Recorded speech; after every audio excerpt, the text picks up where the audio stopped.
বিসমিল্লাহির রহমানির রহিম। আকিজ ইঞ্জিনিয়ারিং ইনস্টিটিউটের কম্পিউটার চতুর্থ পর্বের সকল শিক্ষার্থীকে আজকের ক্লাসে আমন্ত্রণ জানাচ্ছি। আমি Mohammad Mahmud Hasan, instructor, computer technology, Akij engineering institute. আজকের টপিক নেটওয়ার্ক টপোলজি। আমরা জানি টপোলজি হলো সংযোগ ব্যবস্থা। একটি নেটওয়ার্ক গঠনের জন্য বিভিন্ন প্রকার কম্পিউটার বা ডিভাইসকে একে অপরের সাথে যুক্ত হতে হয়। এই যুক্ত থাকার যে জ্যামিতিক নকশা, এটাকেই বলা হয় নেটওয়ার্ক টপোলজি। অর্থাৎ নেটওয়ার্ক গঠনের জন্য বিভিন্ন কম্পিউটার পরস্পরের সাথে যেভাবে যুক্ত হয় তার লেআউটই হলো টপোলজি। নেটওয়ার্ক টপোলজির প্রকারভেদ বা types of network topology. Network টপোলজিকে বিভিন্ন ভাগে ভাগ করা যায়, যেমন bus topology, star topology, ring topology, tree topology, mesh topology, hybrid topology. প্রথমে বাস টপোলজি। এই টপোলজিতে একটি কেন্দ্রীয় কেবল থাকে, যেটাকে ব্যাকবোন বলে। প্রত্যেকটা কম্পিউটার এই ব্যাকবোনের সাথে যুক্ত হয়ে নেটওয়ার্ক গঠন করে। এই নেটওয়ার্কে যখন কোনো কম্পিউটার ডাটা পাঠায়, তখন যে কম্পিউটারের কাছে ডাটাটা পাঠানো হয়েছে সেটিই এই ডাটা গ্রহণ করে। এই প্রক্রিয়ার সময় অন্য কোনো কম্পিউটার ডাটা আদান প্রদান করে না। চিত্রে বাস টপোলজি দেখা যাচ্ছে। বাস টপোলজির সুবিধা: এই নেটওয়ার্ক খুবই সাধারণ এবং ফিজিক্যাল লাইনের সংখ্যা মাত্র একটি। এই নেটওয়ার্কে সহজেই কোনো কম্পিউটার যুক্ত অথবা বিচ্ছিন্ন করা যায়। এতে কম তার প্রয়োজন হয়, ফলে খরচ কম হয়। বাস টপোলজির অসুবিধা: মূল কেবল বা ব্যাকবোনটি যদি নষ্ট হয়, তাহলে পুরো সিস্টেমটি অচল হয়ে যায়। ডাটা ট্রান্সফারের গতি কম। এই নেটওয়ার্কে সমস্যা নির্ণয় করা কঠিন। Star topology. এই টপোলজিতে একটি কেন্দ্রীয় নিয়ন্ত্রণ অংশ থাকে, যাকে হাব বা সুইচ বলা হয়।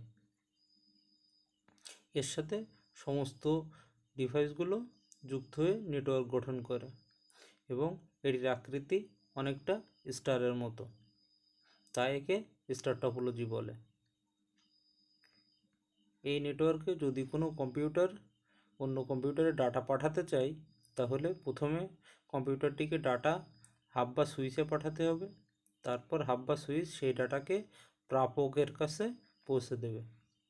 চিত্রে স্টার টপোলজি দেখা যাচ্ছে। স্টার টপোলজির সুবিধা: এই টপোলজিতে একটি নোড নষ্ট হলে নেটওয়ার্কের বাকি নোডগুলোর কোনো প্রভাব পড়ে না। এই সিস্টেমে খুব সহজেই সমস্যা নির্ণয় করা যায়। ডাটা ট্রান্সফারের গতি অনেক বেশি। স্টার টপোলজির অসুবিধা: কেন্দ্রীয় ডিভাইস বা হাব বা সুইচটি যদি নষ্ট হয়, তাহলে পুরো নেটওয়ার্কটি অচল হয়ে পড়ে। এতে প্রচুর কেবল লাগে এবং কেন্দ্রীয় ডিভাইসটির দাম অনেক বেশি বলে ব্যয়বহুল। নেটওয়ার্কের কার্যক্ষমতা কেন্দ্রীয় ডিভাইসের উপরে নির্ভর করে। Ring topology.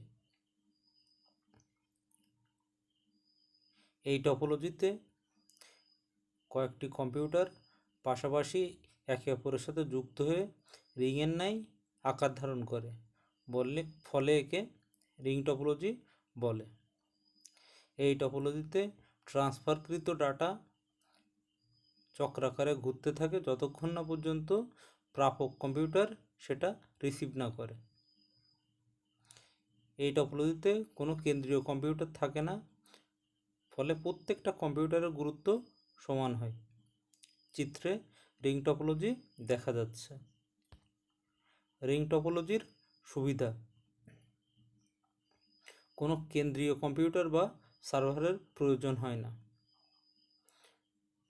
ইনস্টলেশন খরচ কম, কারণ এখানে 2 স্টেট পেয়ার কেবল ব্যবহৃত হয়, যেটা দামে সস্তা এবং সহজলভ্য। রিং টপোলজির অসুবিধা: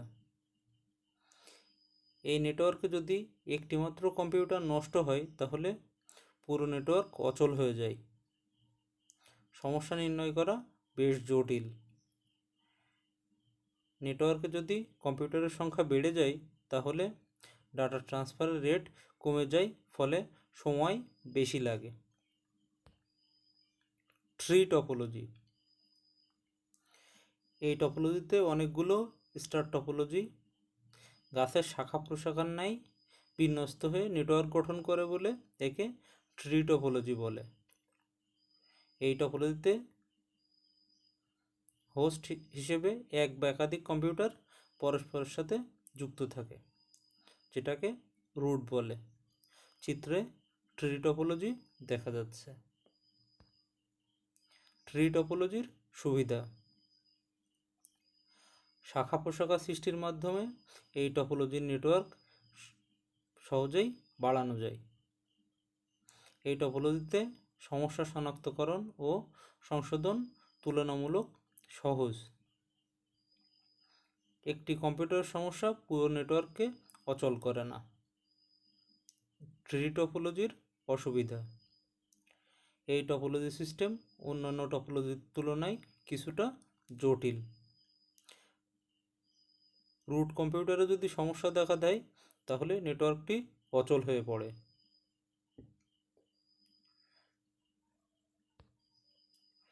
মেশ টপোলজি: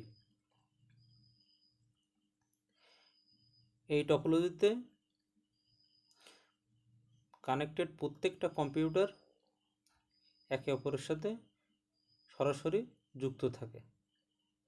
এই টপোলজিতে অনেক তারের প্রয়োজন হয়, কারণ প্রত্যেকটা কম্পিউটার প্রত্যেকের সাথেই যুক্ত থাকে। যে কোনো হোস্ট সরাসরি অন্য হোস্ট বা কম্পিউটারের কাছে ডাটা সহজেই পাঠাতে পারে। চিত্রে মেশ টপোলজি দেখা যাচ্ছে। মেশ টপোলজির সুবিধা: এক কম্পিউটার থেকে অন্য কম্পিউটারে একাধিক পথে ডাটা পাঠানো যায়। মেশ টপোলজির একটি উদাহরণ হলো ইন্টারনেট। অন্য টপোলজির তুলনায় এখানে ডাটা ট্রান্সফারের গতি অনেক বেশি। মেশ টপোলজির অসুবিধা: এই টপোলজিতে নেটওয়ার্ক ইনস্টলেশন ও কনফিগারেশন করা বেশ জটিল। এই টপোলজিতে খরচের পরিমাণ সবচেয়ে বেশি হয়, কারণ বেশি তারের প্রয়োজন হয়।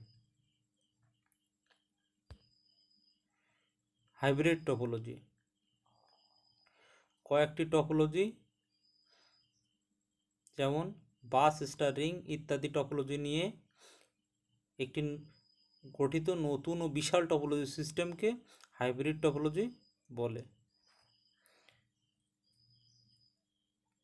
অনেকগুলো বিভিন্ন টপোলজি নিয়ে এটি গঠন করা হয়। চিত্রে হাইব্রিড টপোলজি দেখা যাচ্ছে। হাইব্রিড টপোলজির সুবিধা: এই টপোলজিতে প্রয়োজন অনুযায়ী নেটওয়ার্ককে বাড়ানো যায়। কোনো একটি অংশ যদি নষ্ট হয় তাহলে সম্পূর্ণ নেটওয়ার্কটি অচল হয়ে পড়ে না। ডাটা ট্রান্সফারের ক্ষেত্রে সিকিউরিটি বেশি পাওয়া যায়। হাইব্রিড টপোলজির অসুবিধা: হাইব্রিড নেটওয়ার্কের জন্য সিস্টেমের আর্কিটেকচার ডিজাইন অনেক কঠিন। এই টপোলজিতে ব্যবহৃত হাবসমূহ অনেক ব্যয়বহুল। এই টপোলজির জন্য প্রচুর ক্যাবলিং ও নেটওয়ার্ক ডিভাইসের প্রয়োজন হয়। টপোলজি নির্বাচনের বিবেচ্য বিষয়সমূহ। আমরা যখন একটি নেটওয়ার্ক গঠন করব তখন অবশ্যই টপোলজির উপরে গুরুত্ব দেওয়া উচিত, কারণ একটি সঠিক টপোলজি যদি আমরা বেছে নিতে পারি তাহলে নেটওয়ার্ক গঠন করা সহজ হয় এবং নেটওয়ার্কটি খুব দ্রুততার সাথে কাজ করতে পারে। আমরা জানি একটি কম্পিউটার নেটওয়ার্কে বিভিন্ন ধরনের টপোলজি ব্যবহার করা হয়, কিন্তু সব টপোলজি থেকেই আমরা একই রকম সুবিধা পাই না। তাই সঠিক নেটওয়ার্ক গঠনের জন্য আমাদের টপোলজি নির্বাচনের জন্য কিছু বিষয়কে খুব গুরুত্ব দেওয়া উচিত, যেমন সিস্টেমের দক্ষতা ও কার্যকারিতা, সিস্টেমের সম্প্রসারণ ও তার ব্যয়, কমিউনিকেশন লাইনের সহজলভ্যতা, একটি নোড বা একটি কম্পিউটার থেকে অন্য কম্পিউটারে ডাটা ট্রান্সমিশনের টাইম ডিলে, নেটওয়ার্ক সিস্টেমের গঠন, ভুল ত্রুটি নির্ণয় ও সেটা সংশোধন, সিস্টেমের সফটওয়্যার অপারেশন ইত্যাদি। এই বিষয়গুলোকে সঠিকভাবে গুরুত্ব দিয়ে দেখা উচিত, তাহলেই সঠিক নেটওয়ার্ক গঠন করা সহজ হবে। ধন্যবাদ সকলকে।